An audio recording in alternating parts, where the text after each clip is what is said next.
Justin Trudeau की politics को आप किस तरीके से देख रहे हैं उन परिस्थितियों में जब खुद उनके पार्टी के नेता उनका विरोध कर रहे हैं, लेकिन इसके बावजूद वो एक बार फिर से प्रधानमंत्री की रेस में खुद को बनाए हुए हैं?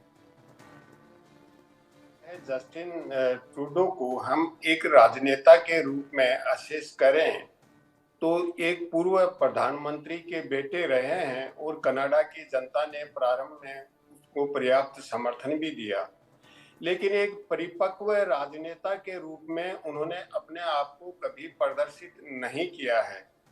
2015 में जब वो पहले प्रधानमंत्री बने, अपने पिताजी की लेगेसी कह सकता हूं मैं राजनीतिक दृष्टि से, क्यों परिपक्वता उन्होंने नहीं दिखाई।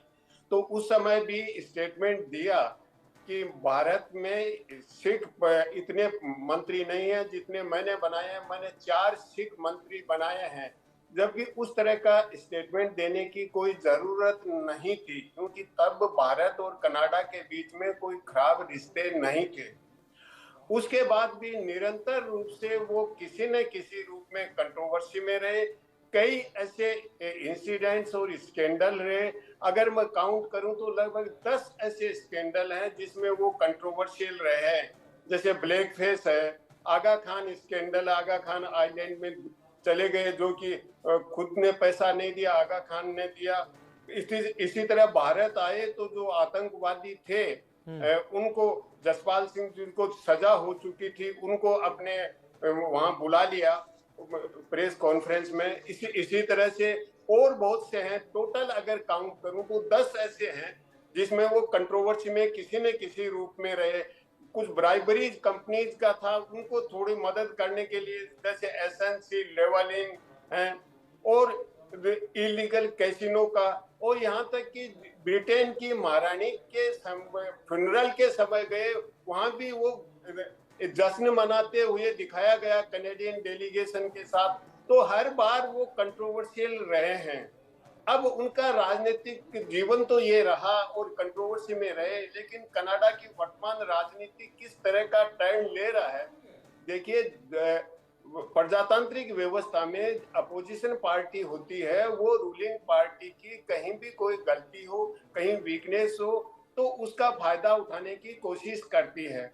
और जस्टिन ट्रूडो शुरू से ही कनाडा की स्थिति को संभाल नहीं पाए हैं।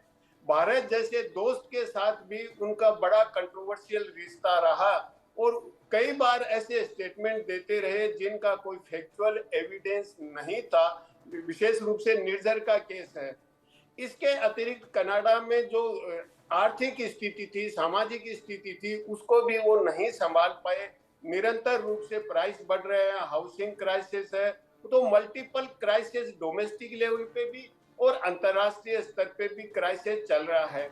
और अभी रिसेंटली अमेरिका के जो प्रेसिडेंट इलेक्ट हैं, उन्होंने एक स्टेटमेंट दिया कि कनाडा अमेरिका का 51st स्टेट बन जाए। तो इस तरह के में ये मान के चलते हैं कि ट्रूडो की कूटनीति कहीं न कहीं असफल रही है, क्योंकि कोई अगर पड़ोसी देश का प्रेसिडेंट इलेक्ट ये कहे कि कनाडा 51st स्टेट बने, तो इस तरह का एक उस देश की गरिमा के खिलाफ जाता है।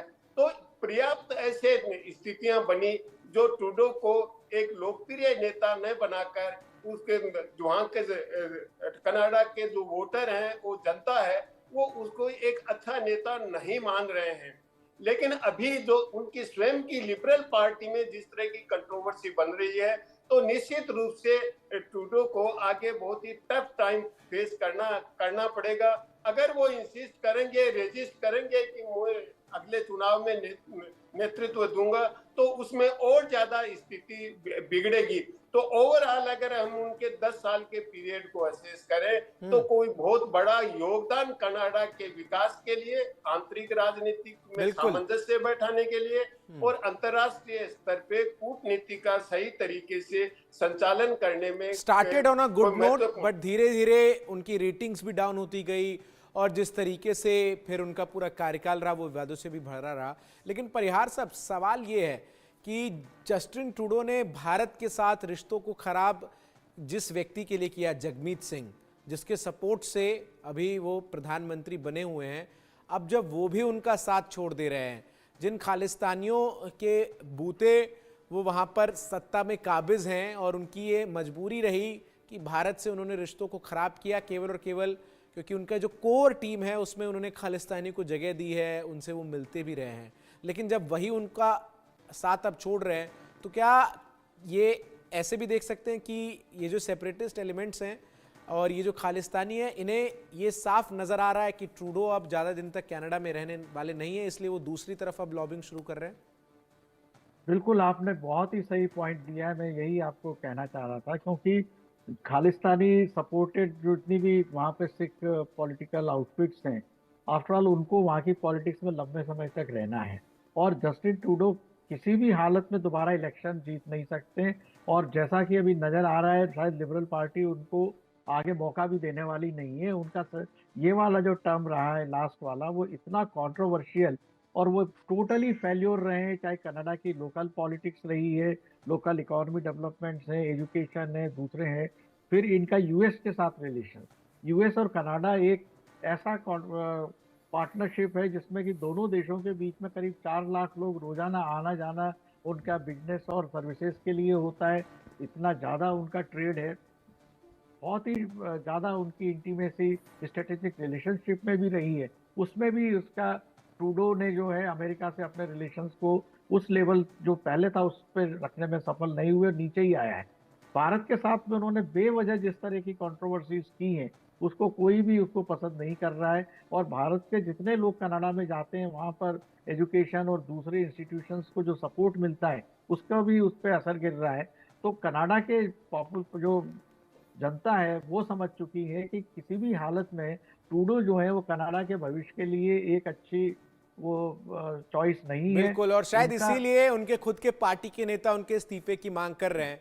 सिंह सर, अब चूंकि 20 तारीख को अमेरिका की सत्ता में डोनाल्ड ट्रंप होंगे और ट्रंप ट्रूडो को लेकर क्या सोच रखते हैं, ये तो सार्वजनिक है कि वो प्रस्ताव दे चुके हैं जस्टिन ट्रूडो को कि भाई कनाडा को हमारे देश का हिस्सा बना दीजिए, आपको हम गवर्नर का दर्जा दे देंगे।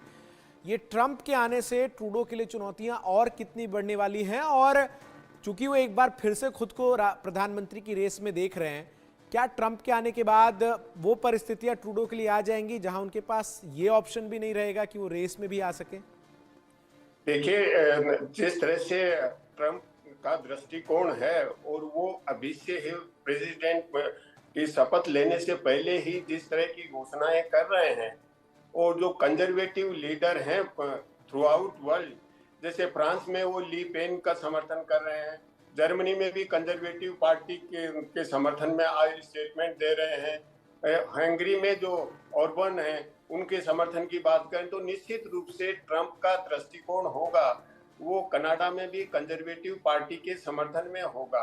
लेकिन कनाडा का जो नुकसान जस्टिन ट्रूडो ने किया है, क्योंकि भारत दुनिया का ऐसा पहला देश है जिसके सबसे ज्यादा डायस्पोरा कनाडा में है, और कनाडा के विकास में जो इंडियंस ने योगदान दिया है, दुनिया के किसी भी देश ने उस तरह का योगदान नहीं दिया है। तो ऐसी स्थिति में इंडियन डायस्पोरा को कनाडा में उन्होंने पोलराइज किया है, क्योंकि लगभग 8 लाख के करीब सिख हैं, लेकिन दूसरे समुदायों के लोग भी वहाँ बहुत हैं। लेकिन डायस्पोरा को पोलराइज करके वो स्वयं कनाडा का नुकसान कर रहे हैं, और वहाँ का के राजनीतिक दल हैं और जन सामान्य वो समझता है कि भारत से रिश्ते बिगाड़ के ट्रूडो ने बहुत बड़ा नुकसान किया है। एक अन्य फैक्टर और आ रहा है, वो चीन के हस्तक्षेप का आ रहा है कि कनाडा के चुनाव में चीन हस्तक्षेप करता है, और वो भी एक राजनीतिक मुद्दा कनाडा में बना हुआ है कंजर्वेटिव पार्टी और लिबरल पार्टी में। तो ऐसी स्थिति में कनाडा में जो राजनीतिक अस्थायित्व की स्थिति बनती लग रही है, एक तरफ ट्रंप आएंगे तो वो कंजर्वेटिव पार्टी का समर्थन करेंगे, स्वयं ट्रूडो की पार्टी है उसमें भी एक डिवीजन हो रहा है। बिल्कुल, तो चुनौतियां ट्रूडो के लिए बढ़ने वाली है। बहुत बहुत शुक्रिया आप दोनों मेहमानों का हमें समय देने के लिए और हमारे साथ इस महत्वपूर्ण चर्चा में शामिल होने के लिए।